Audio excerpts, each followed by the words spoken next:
토트넘 구단 입장에서는 이 선수를 1년 재계약해서 우리한테 득이 될 게 뭐가 있지. 그러니까 여러분 쉽게 생각을 해주시면 돼요. 토트넘은 그냥 하나의 회사라고 생각해주고요, 손흥민 선수는 그 회사에 다니고 있는 고위층 직원이라 생각을 해주면 돼요. 이제 정년이 얼마 남지 않은 연봉이 상당히 높은 직원이라 생각을 해주면 돼요. 정년퇴직까지 안 기다려주고 지금 나가면 뭐 돈을 더 준다니 이러면서까지 이 직원들을 나이 들기 전에 빨리빨리 쳐낸 이유가 뭡니까? 고액 연봉자이기 때문에 부담스러운 거예요, 팀 입장에서는.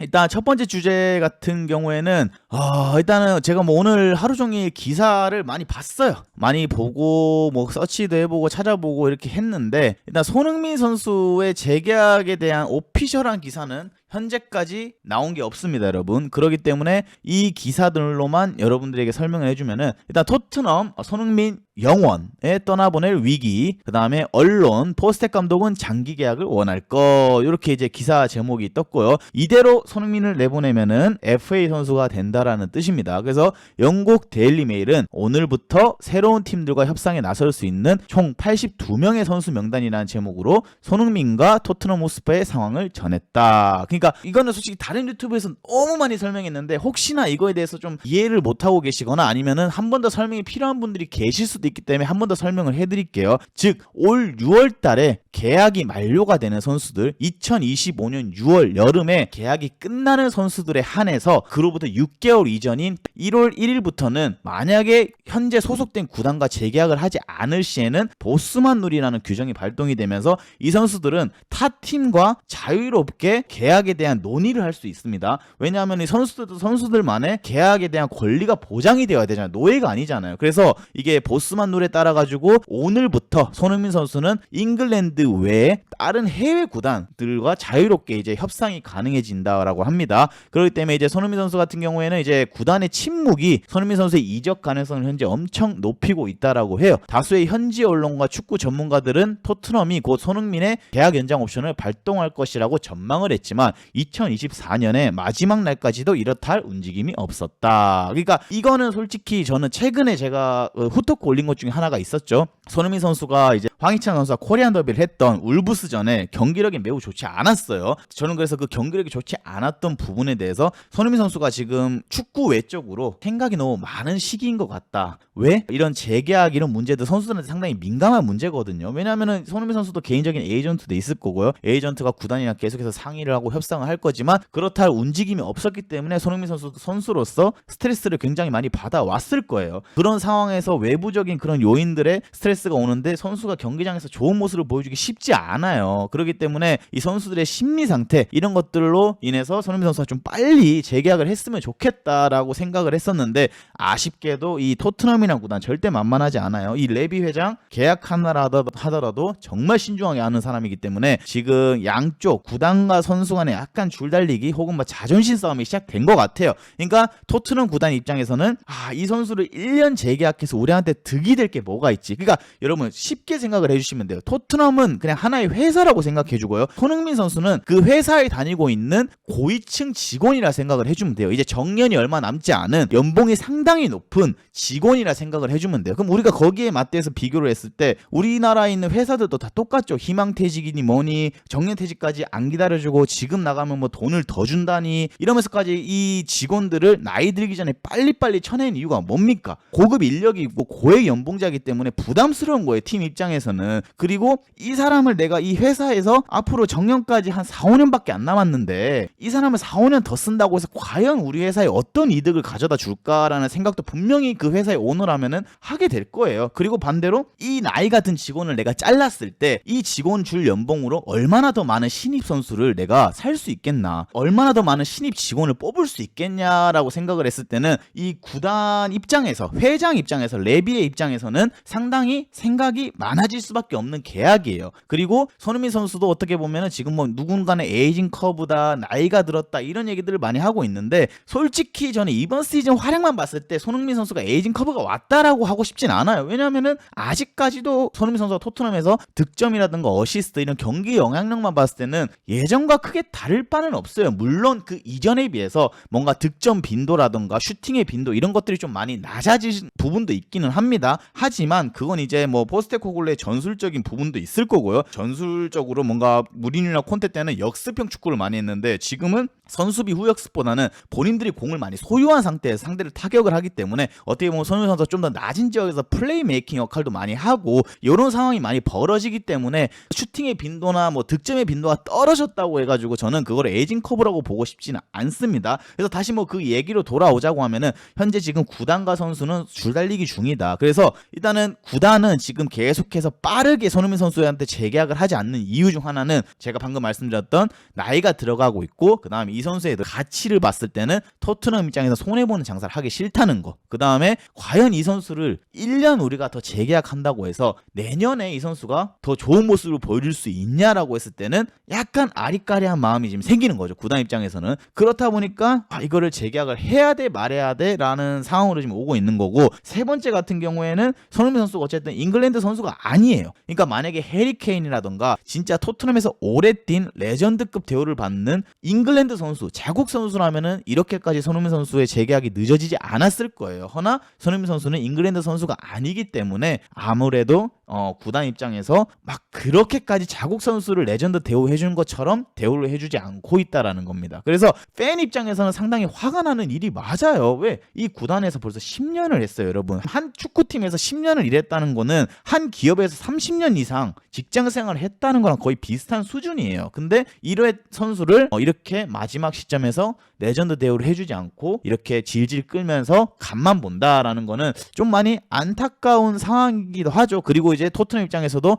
그래, 우리 손흥민 선수 재계약 당장 안 할 거니까 얼마나 이 시장에서 손흥민이라는 선수가 이적 매물로서 인기가 있는 봐보자 라는 것도 아마 토트넘이 지금 생각을 좀 하고 있을 거예요. 그렇기 때문에 지금 이 보스만 룰이 적용되는 1월 1일 즉 오늘부터 과연 얼마나 많은 팀이 손흥민 선수를 관심 있게 지켜볼지도 토트넘 구단에서는 지켜볼 최대 관심사가 아닌가라는 게 어떻게 보면 제 생각입니다, 여러분. 그래서 구단의 침묵은 손흥민의 이적 가능성을 높이고 있다. 그래서 다수의 현지 언론과 축구 전문가들은 토트넘이 곧 손흥민의 계약 연장 옵션을 발동할 것이라고 전망했지만 2024년 마지막 날까지도 이렇다 할 움직임이 없었다. 그래서 그렇게 맞이한 2025년 1월 1일 손흥민은 이제 해외 클럽과 이적에 대한 협상에 나설 수 있게 됐다. 그래서 지금 뭐 영국 BBC 같은 경우에도 손흥민이 팀의 상징적인 선수인데도 불구하고 구단은 그에 대한 헌신에 대한 합당한 보상을 하지 않고 있다라고 보도를 했고요. 특히 일부 토트넘 팬들 같은 경우에는 토트넘이 손흥민의 단기적인 이적료 수익을 위한 수단으로만 보고 있다고 의혹을 제기했다라고 하는데, 이제 이거는 여러분 진짜 가슴 아픈 일이지만 내가 아무리 그 회사를 위해서 헌신하고 30년 넘도록 이 회사를 위해서 최선을 다하지만 회사는 여러분 그 직원을 그냥 하나의 그냥 그 부품으로밖에 생각을 안 하잖아요, 여러분. 그러니까 우리가 어떤 한 회사에 정말 큰 내가 대기업에 입사를 했어. 그 대기업에서 진짜 열심히 일을 하고 성과를 올리고 몇십 년 동안 열심히 했어. 근데 그 사람이 나이가 들어서 더 이상 젊은 사람만큼 일을 못하는 수준이 도달하면은 그냥 그 회사는 여러분 그 직원을 그 이상 그 이하도 아니에요. 그냥 하나의 부품으로 생각을 하는 거예요. 쓰다가 낡으면은 버리고 갈아 끼우고. 그러니까 우리가 냉정하게 바라봐야 될 게 축구도 똑같아요, 여러분. 결국에는 선수는 나이가 들어가고요. 나이가 들어가면 들어갈수록 물론 연봉이나 이런 걸 대우를 받겠죠. 그러다가 더 이상 그 회사에서 구단에서 이 선수의 마케팅 효과라든가 여러 가지 부분에서 이 선수한테 더 이상 이득 볼 게 많이 없다라고 냉정하게 판단하는 순간은 뒤돌아선다라는 거죠. 그것처럼 뭐 손흥민 선수가 나쁘다, 손흥민 선수가 못한다 이런 게 아니라 이제 손흥민 선수도 우리가 냉정하게 나이가 들어가고 있다라는 거를 인정을 해줘야 될 때가 왔다라는 거예요. 그리고 최고의 리그 프리미어 리그에서 그 토트넘 정도 되는 구단에서 이렇게까지 나이가 들 정도로 오래 뛰었다는 거는 대단한 업적이다. 이것만으로 대단한 업적이다라고 저는 생각을 해요. 그래서 다수의 전문가들이 손흥민의 계약 상황에 대해서 우려를 나타냈다. 그래서 뭐 가장 정통한 관계자 이제 파브리시오 로마노 같은 사람 같은 경우에는 이제 토트넘이 뭐 벌써 내부적으로 손흥민의 1년 연장 옵션을 결정을 결정을 했다, 공식 발표만 남았다, 이런 식으로 계속 보도를 하지만 아쉽게도 이들의 보도는 신뢰성이 많이 떨어지고 있다. 왜? 아직까지 1년 계약 연장에 사인을 했다라는 옵션이 아무런 뉴스에도 안 뜨고 있기 때문이죠. 그래서 현재 지금 손흥민 선수가 오늘부터 어떻게 보면은 계약을 할 수 있는 단계에 도달했는데, 보스만 룰 적용으로 인해서. 근데 아직까지도 손흥민 선수한테 크게 관심을 나타내는 팀이 많이는 없습니다. 뭐 최근에 이제 터키 리그의 무리뉴 감독이 지금 부임한 페네르바체에서 뭐 손흥민 선수를 관심 있게 지켜본다라는 얘기가 나왔지만,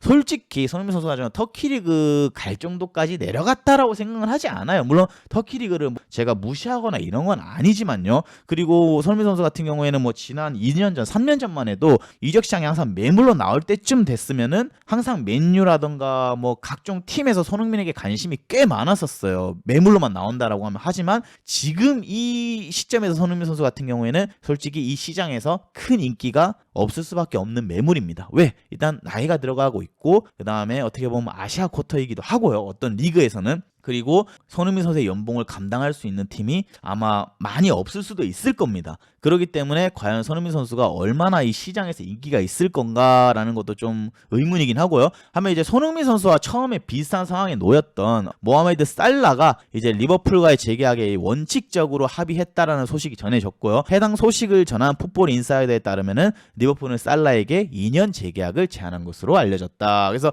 살라 같은 경우에는 현지에서 나오는 보도에 따르면은 개인적인 협상만 마무리가 되면은 이 재계약의 협상 사인이 올라오고 이제 오피셜이 뜬다라는 얘기까지 현재 나오고 있어요. 뭐 리버풀의 정통한 관계자. 근데 리버풀 같은 경우에는 예전에 그 반다이크 사건이 한번 있었습니다.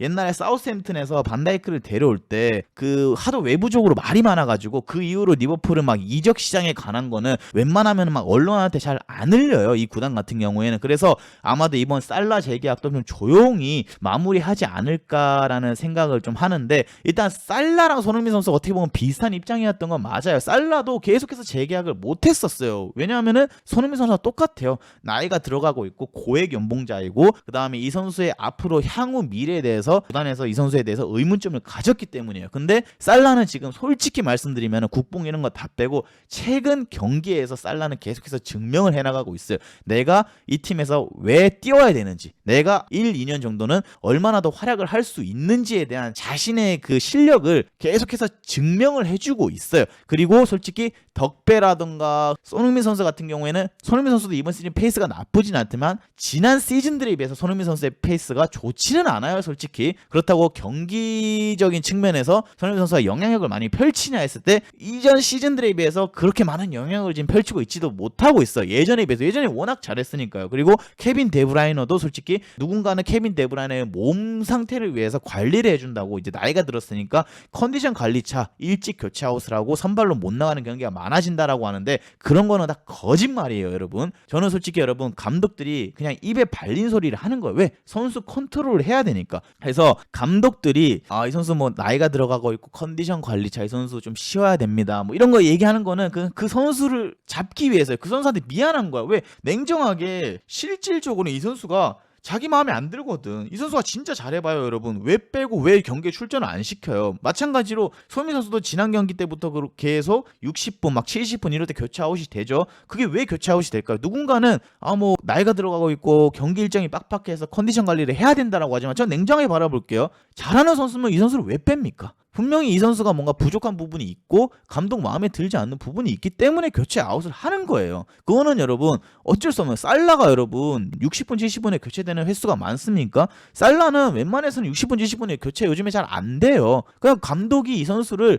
그만큼 중점적으로 쓰고 있다라는 겁니다. 그래서 케빈 데브라이너도 이제 나이가 들어가고 있고 손흥민 선수도 나이가 들어가고 있는 이 시점에서 살라는 좀 다른 행보를 걷고 있다라는 점, 이런 것들을 우리가 좀 바라봐야 될 것 같은데, 일단 제 개인적인 생각으로는 손흥민 선수가 이제 더 이상 어린 나이가 아니기 때문에 마지막으로 토트넘과 재계약을 하기 전이었던 손흥민 선수가 시장에서 그래도 인기 있는 매물이라고 저는 생각을 해요.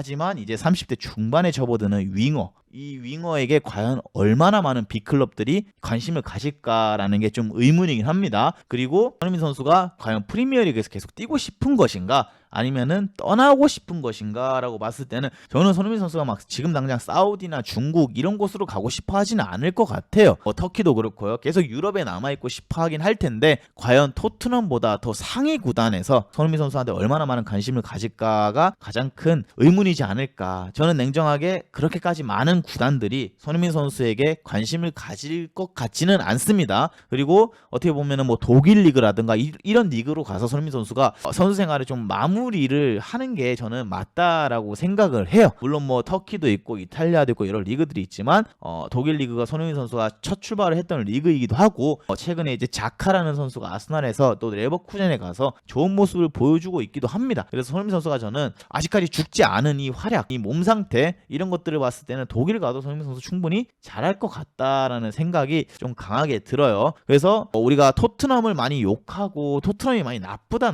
하는데 이거는 여러분 회사랑 직원의 관계라 생각하면 돼요. 회사는 냉정하게 자신의 회사에 이익을 가져다 주지 못한다라고 판단이 되면은 내치는 게 회사예요, 여러분. 토트넘이라는 이 회사에서 손흥민 선수를 바라봤을 때 이전에 비해서 이 선수의 밸류, 이 선수의 브랜드 마케팅을 통해서 자신들이 가져갈 수 있는 게 많다라고 판단이 안 되기 때문에 성급하게 재계약을 안 하는 것이다 라고만 봐주시면 됩니다. 그래서 이제 좀 가슴이 아픈 이야기가 될 수도 있는데 손흥민 선수가 벌써 토트넘에 온 지가 2015-16 시즌에 토트넘에서 첫 경기를 뛰었죠. 15-16 시즌 프리미어리그 28경기에 나와서 4골 1도움을 기록을 했어요. 토트넘 소속으로. 그래서 이때가 첫 시즌이기도 했고 적응하는 단계였었죠. 그러다 보니까 상당히 우여곡절이 좀 많았는데 이 시즌을 제외하고 손흥민 선수가 지난 10년 동안 한 시즌에 공격 포인트 10개가 넘지 못했던 적이 한 번도 없습니다. 자세히 보시면은 이 다음 시즌 16-17 시즌 프리미어리그 34경기 14골 6도움 벌써부터 10개 공격 포인트가 넘어섰죠. 20개를 했습니다. 이 시즌에는.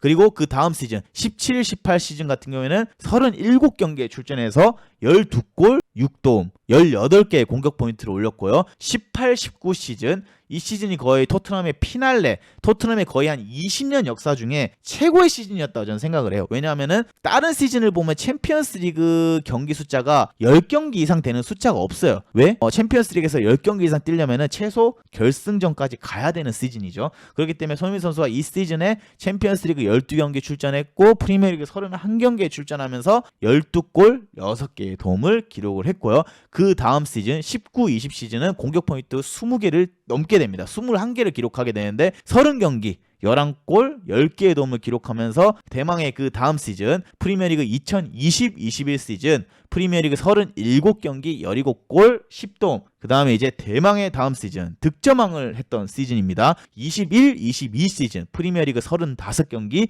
23골 7개의 도움을 기록하면서 공격 포인트 30개를 기록하게 됩니다. 그래서 이때가 이제 아무래도 손흥민 선수의 가장 커리어 하이 중 하나가 아닐까라고 저는 생각을 좀 많이 해봐요. 왜냐하면 일단 챔피언스 리그에서 결승전을 나갔던 19-20 시즌 이후로 손흥민 선수가 한 2-3년 정도 커리어 하이를 찍을 만한 기록들을 남겼습니다. 그리고 난 뒤에 조금씩 내려오기 시작합니다. 득점왕을 했고 그 바로 다음 시즌이었던 22-23 시즌 36경기 10골 6개의 도움 그 다음에 작년이었죠. 23-24 시즌 35경기 17골 10도움. 지금까지 손흥민 선수가 토트넘에 올해 2025년이니까 10년을 있었어요. 10년 동안 손흥민 선수가 공격 포인트를 10개 이상 못했던 시즌이 여러분 단 한 시즌밖에 없어요. 그 한 시즌은 여러분 처음에 손흥민 선수가 이적을 했던 그 해 15-16 시즌을 제외하고 나서는 지금 어쨌든 시즌 현재 진행형이죠. 2024-25 벌써 아직 리그가 4개월 정도 남아있는데 16경기에 나와서 벌써 5개의 골과 6개의 도움을 기록하면서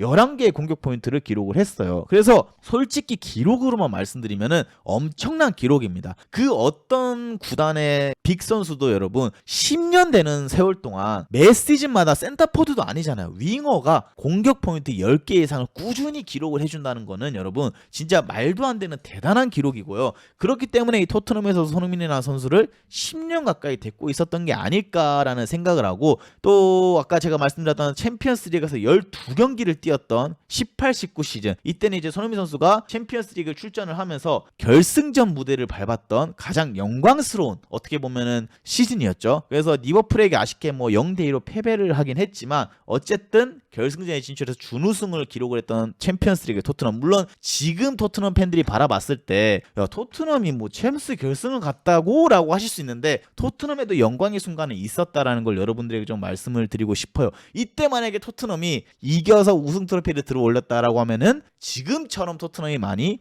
이렇게 막 비아냥거리는 분들 많잖아요. 뭐 우승컵 없다, 뭐 이 팀은 우승 DNA가 없다라고 하는데 이때가 아마 토트넘의 근 20년 역사 동안 가장 빅클럽에 가까이 갔었던 순간이 아닐까라고 생각을 해요. 그래서 이때 이제 토트넘 구단의 선발 라인업을 여러분들이 자세히 한번 보시면은 제가 리버풀이랑 토트넘의 선발 라인업입니다. 토트넘 같은 경우에는 일단은 4-2-3-1 포메이션으로 나왔고요. 포체티노의 마지막 유산입니다. 골키퍼의 요리스, 그 다음에 중앙수비의 베르통원, 알더베이러트, 그 다음에 오른쪽 풀백의 트리피어, 왼쪽 풀백의 로즈, 그 다음에 미드필드의 윙크스, 시소코, 그리고 공격형 미드필드의 데스크라인 중 한 명인 알리, 그 다음에 에릭센, 손흥민, 해리케인, 이렇게 이제 11명의 선발 라인업에 나온 모습을 볼 수 있고요. 벤치 명단에는 우리가 눈여겨봐야 될 선수는 벤 데이비스, 아직까지 포체티노의 유산 중 한 명이죠. 남아있는 선수죠. 그 다음에 에릭 다이어, 그다음에 완야마, 그리고 뭐 라멜라, 루카스 모우라, 이런 선수들 요렌테까지 볼 수 있고요. 리버풀 같은 경우에는 스리토의 마네, 피르미누, 그 다음에 살라, 그 다음에 미드필드의 바이날둠, 핸더슨, 파비뉴, 그 다음에 수비 포백의 로버트슨, 마팁, 반다이크, 알렉산더 아놀드, 골키퍼의 알리송, 이렇게 나와 있는 모습을 좀 볼 수가 있습니다. 그래서 양 팀을 우리가 봤을 때 솔직히 많은 선수의 변화가 있습니다. 리버풀도 그렇고 토트넘도 그렇고 선수 변화가 상당히 많아요. 그래서 토트넘을 바라봤을 때는 지금 이 선발 라인업 후보 명단 중에 아직까지 이 구단에 남아있는 선수는 유일하게 손흥민과 벤 데이비스밖에 없습니다. 그 정도로 이게 솔직히 시대가 빨리 흘러간다라는 거를 좀 느낄 수가 있고, 그리고 토트넘도 어떻게 보면 이제 리빌딩이 거의 끝났잖아. 이 시대를 뛰었던 선수들은 거의 은퇴를 하거나 지금 다른 팀에서 뛰고 있거나 이런 선수들이 많아요. 지금 보시면은 로즈 은퇴했죠. 베르통은 은퇴했죠. 알더베이러트 은퇴했습니다. 트리피어 뉴캐슬에서 선생을 하고 있고요. 요리스 미국 갔죠. 그 다음에 윙크스 어디서 뛰는지 몰라요. 레스시티에서 뛰다가 어디 간지 모릅니다. 그 다음에 시소코 낭테에서 뛰다가 은퇴한지 안 한지 몰라요. 델레알리 팀 없어요. 무직이에요. 그리고 해리케인, 유일하게 이 선수 아웃풋입니다. 잘 풀린 선수예요. 해리케인은 아직까지는 잘 뛰고 있습니다. 바이에른 뮌헨에서. 에릭센 뭐 맨유에서 뛰고 있긴 하지만 이때만큼의 영향력이 없어요. 그 다음에 유일하게 이 구단에 남아있는 소니.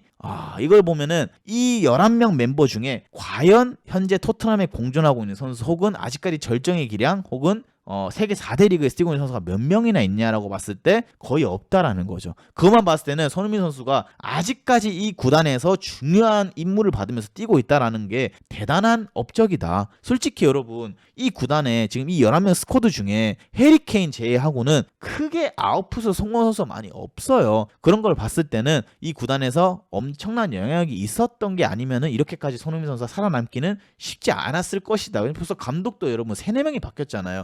그리고 반대로 리버풀을 바라보면은 리버풀은 챔스 우승했던 멤버입니다. 근데 리버풀은 로버트슨 아직 남아있죠. 그 다음에 장마팁 은퇴했습니다. 그 다음에 반다이크 남아있죠. 아놀드 남아있습니다. 알리송 골키퍼 남아있죠. 그 다음에 파비뉴, 바이날둠, 핸더슨, 이미 세계 4대 리그에서 많이 멀어진 친구들입니다. 거의 뭐 은퇴의 기로에 가까이 가 있는 선수들이고요. 그 다음에 사디오 마네 사우디 가서 열심히 뛰고 있고요. 호베르토 피르미누 사우디 가서 열심히 뛰고 있고요. 모하메드 살라 지금 1명 남았어요. 그러니까 여기도 마찬가지예요, 여러분. 살라, 로버트슨, 반다이크, 알리송, 알레상더 아놀드를 제외했을 때는 이 선발 라인업 11명 중에 현재까지 이 구단에서 제대로 선생을 하고 있는 선수가 많이 없다라는 겁니다. 그 정도로 이게 여러분 이 한 구단에서 오랫동안 선생을 한다는 게 쉬운 일은 아니다라는 거를 좀 여러분들에게 말씀을 드리고 싶고, 아까도 말씀드렸다시피 이제 포체티노의 마지막 유산이라고 할 수 있는 손흥민 선수랑 벤 데이비스가 여러분 이제 선택의 기로에 놓이게 되었습니다. 이제 이 포체티노의 마지막 유산이 이 두 선수가 과연 떠나게 될지 아니면 이 구단에서 더 앞으로 장기적으로 한 1-2년 정도 더 뛸지는 우리가 좀 더 지켜봐야 되지 않을까. 그래서 솔직히 여러분 한 시대가 끝난 지 꽤 오래 됐고요. 이